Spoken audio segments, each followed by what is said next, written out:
actually not a big fan of the summer. If I had to rank the seasons where I live, summer would be in last place, especially as someone that gets annoyed very quick in the heat.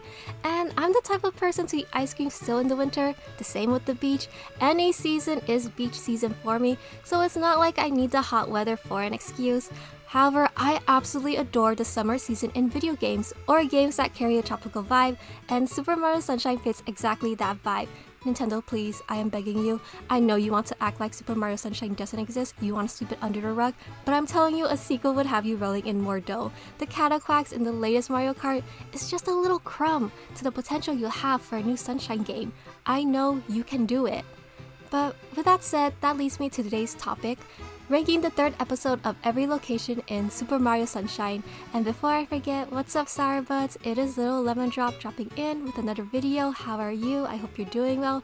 And if you're new here, don't worry because I will reiterate the rules anyways. Since we are ranking the third episode of every location, that means areas like Isle de Fino, the Airport Strip, and Corona Mountain will be excluded as they don't have the traditional 1 to 8 episodes. I will also only be ranking episode 3 from each location from worst to best, so let me know how you would have ranked it. In last place, we have Noki Bay, red coins in a bottle, and hear me out, I'm not a bad guy. I'm not a bad guy. Oh, okay, perhaps I'm kind of a bad guy, but I'm not here to give you any trouble. I hate when an audio is stuck in my head. It gives me a funky little earworm. Like, anytime someone says hear me out, all I can think of is I'm not a bad guy. But on a serious note, please hear me out. I do like the aesthetic of Noki Bay. The area is lovely, but the issue I have with earlier Mario games is how stiff the swimming mechanic is, or well, the diving mechanic too. And if you're going to make an area where the main emphasis is to introduce a diving mechanic or a diving level, then I'm going to have to take that into strong consideration when judging the area, and even more so for a level based on it. I'm also the type of person who believes that controls or stiff gameplay can hinder the experience. You can give me the most beautiful, the most scenic game you can imagine, or a game with the most intriguing plot, and if the controls are annoying me, then it's going to take away the experience. Ahem. Rule of Rose is a perfect example of this because how you gonna ace everything from the visuals to storytelling, but then not the gameplay itself? This is a video game, not just a video. Still adore Rule of Rose though, but this is exactly how I feel about the diving levels for Sunshine. I want to be drawn into the immersion, or in this case drown in it, not yanked out of the immersion because of the gameplay. So the basic premise for this episode is that the water is still polluted. Sadly, getting rid of Monty Mo was not enough. However, the older Noki believes he has found the solution to this, which involves cleaning the eel's teeth in episode 4. But before we can tackle that, episode 3 is dedicated to preparing us for this, basically introducing the diving controls, which I never liked even when I was a kid. The stiffness of the controls back then and even now is what pulled me from it. Although, now that I really look at it, I am reminded of how much I generally adore the vibes of Noki Bay, the aesthetic of it. It's an area that I wish wasn't so poorly executed in terms of controls for the diving levels, as the red coins in a bottle mission is actually one of my favorite liminal spaces. Visually, it's appealing, it's fun, I love the concept, and it's really neat seeing how Mario games over the years have grown with their diving and water levels. But I also feel like I didn't need this level to get me accustomed to what happens next. I think the player would have been fine without a little tutorial episode. Anyways, for the controls, jumping is basically useless. You will instead use the hover nozzle to ascend and the control stick to move in the direction you want, which doesn't sound complicated, but for me, it feels as stiff as it looks. Mario looks very awkward in his movement, and this is further highlighted in the episode for the red coin fish. Here, it's not so bad because the bottle isn't that big, so finding the red coins isn't difficult, but you do have to keep an eye on your oxygen level because you remain completely submerged underwater during these levels. There is no air pocket or land for you to swim up for air. Overall, it's not an inherently bad episode. If this was a ranking based on my favorite liminal spaces or vibes in general, then it would rank much higher, but appearance alone for this list isn't reason enough for me to give it a high ranking. I was going to rank it higher initially, and by higher I mean second to last, which isn't really that much of a difference, so really not that much higher. But when I sat on it, the gameplay for it just wasn't memorable for me. The visuals and concept idea is what carried the episode, but this is a platformer, not a visual novel, and I'd rather take a level that is fun to play versus one that is just fun to watch. If you've watched my last video, then it is to no surprise that Gelato's Beach, Wigglers Ahoy, Full Steam Ahead is ranked so low, as I strongly stand behind my opinion that the boss fight against Wiggler would have been better if it was included in episode 2 after we defeated the Plungelos or Giant Cataquacks, whichever name you prefer to call them by, instead of spacing out the whole storyline about the legendary Sandbird in 3 episodes. And since I have touched on this subject before, I will be reiterating some points I mentioned last time, but don't worry, I will also bring up some new ones as we are focusing on the Wiggler aspect this time. As I've said before, most episodes in the Sunshine don't follow a back-to-back narrative as the main objective.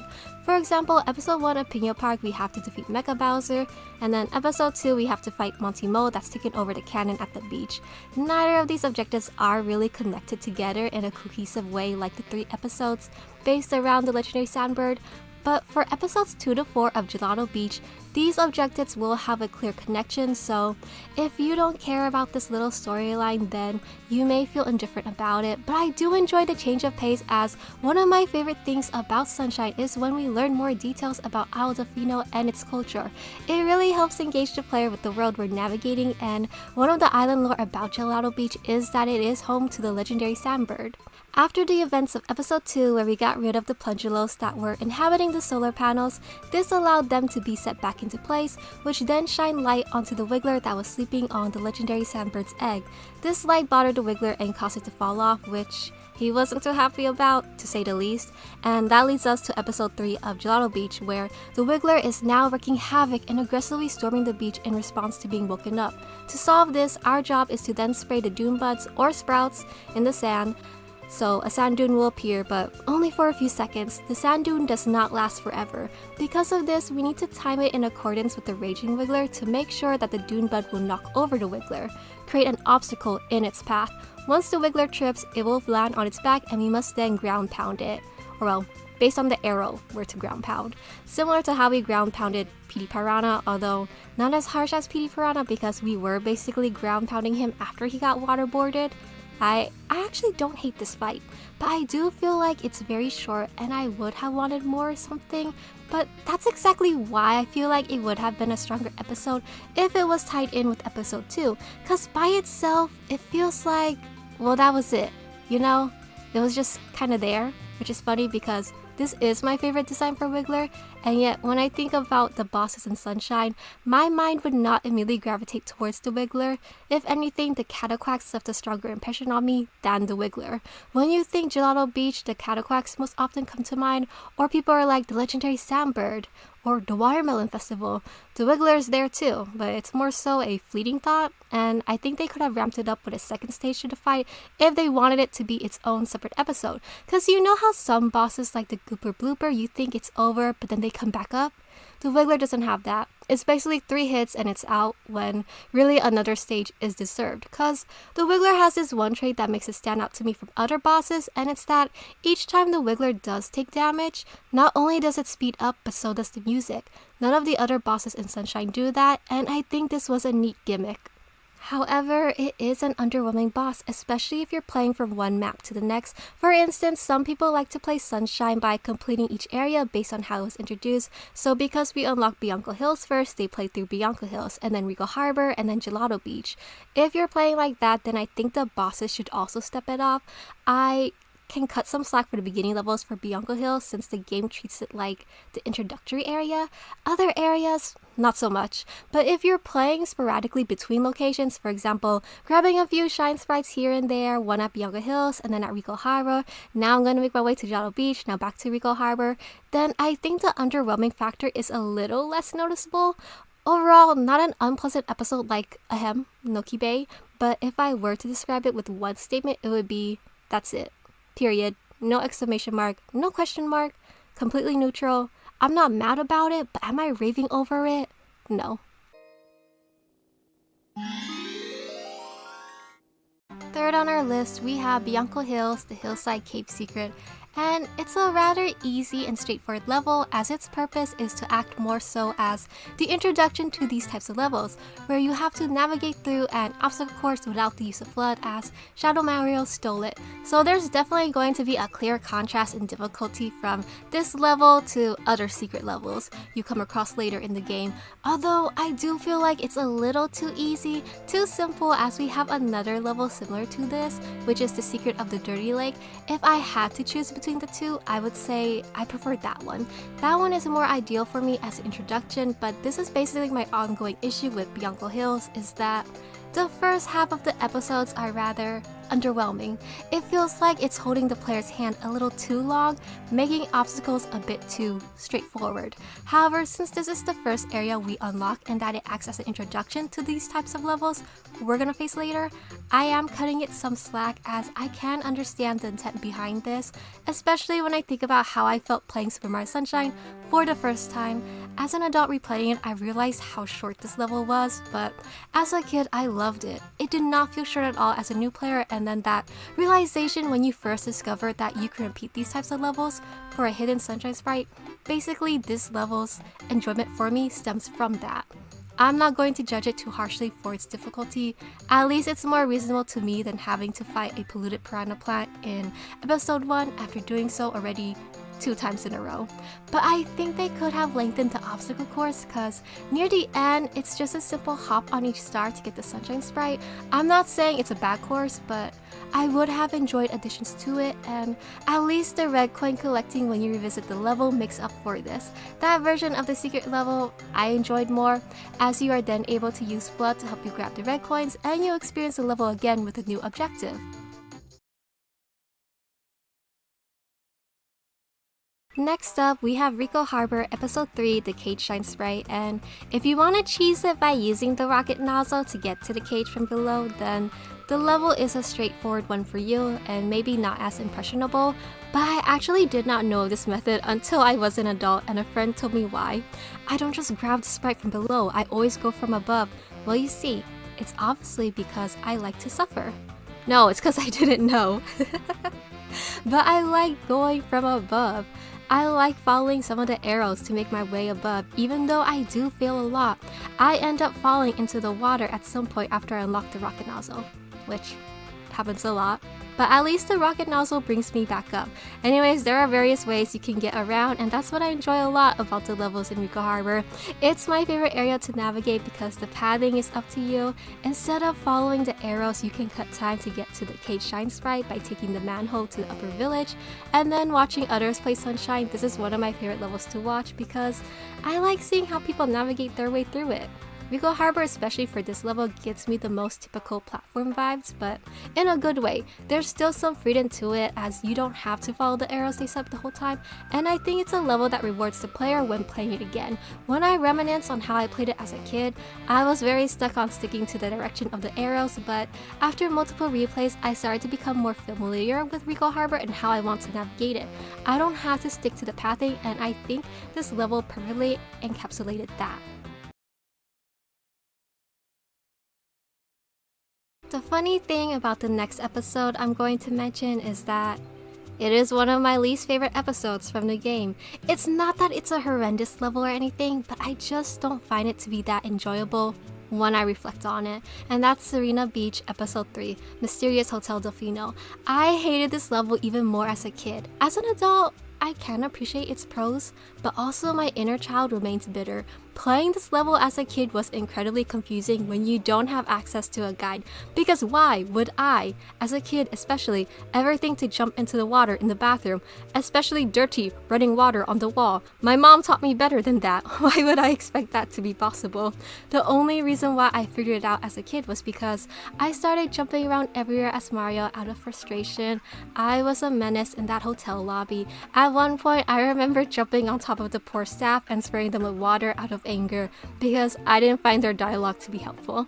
And then I happened to be lucky that I jumped into the water on the men's bathroom wall by accident. It was a complete miracle for me. The puzzles after that were also not so bad, although another issue I had with this level was that you cannot open the doors while riding Yoshi, so every time I made a mistake, I would have to do the whole process all over again. For example, one time I had the pineapple in my hand and I went to unlock the door, but for some reason, Mario chose to drop the pineapple. I don't know why, I guess because I wasn't close enough to the door, and so I pressed B to pick up the pineapple, but Mario opened the door since it's the same controls.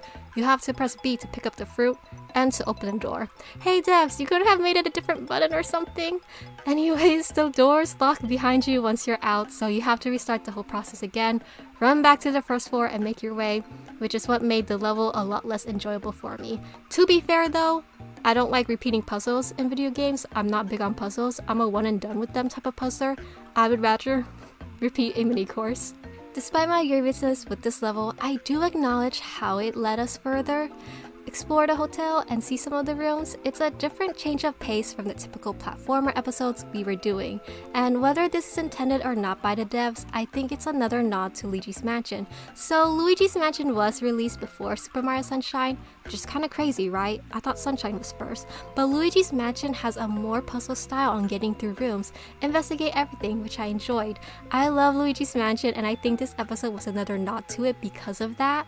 Or maybe taking inspo from the gameplay style, besides the ghosts. But I think it could have been executed better, and also once you figure out the bathroom, the rest of the puzzles are pretty linear. Still enjoyable, but I think I would have wanted more because we are in a hotel after all. Let's use up all the space we got in this hotel. Overall, it's not a bad episode, which is why I ranked it higher. I appreciate that it gives us something different and continues with the mystery vibes the hotel carries. Although, if I was a Pianta, I would definitely check out of that hotel immediately if I saw a man burst through my bathroom. Now that we've mentioned one of my least favorite episodes from the game, here is one of my favorite Red Coin episodes. Pina Park Episode 3, Red Coins of the Pirate Ship. I loved running around Pina Park when I was a kid, and I still do now as an adult.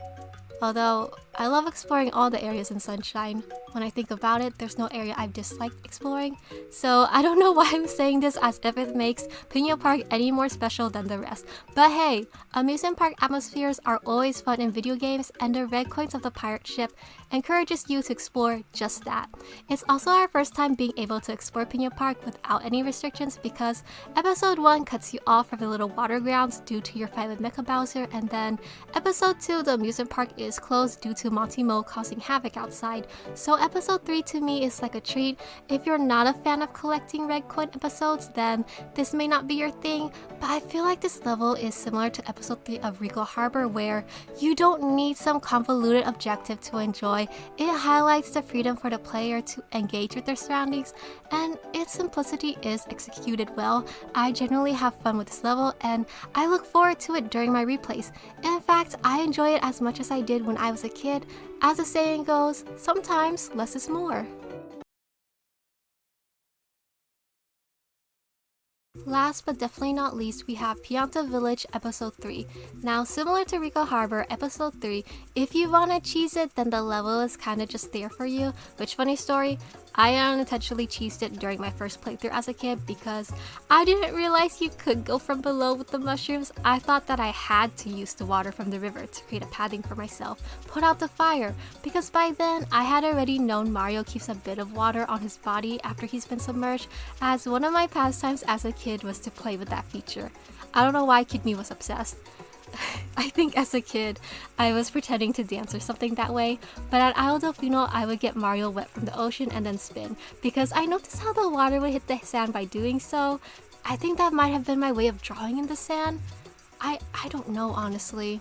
Trying to tap into my mind as a kid and make sense of things isn't always easy. It's funny how you remember some actions from your childhood perfectly, but not the reasoning.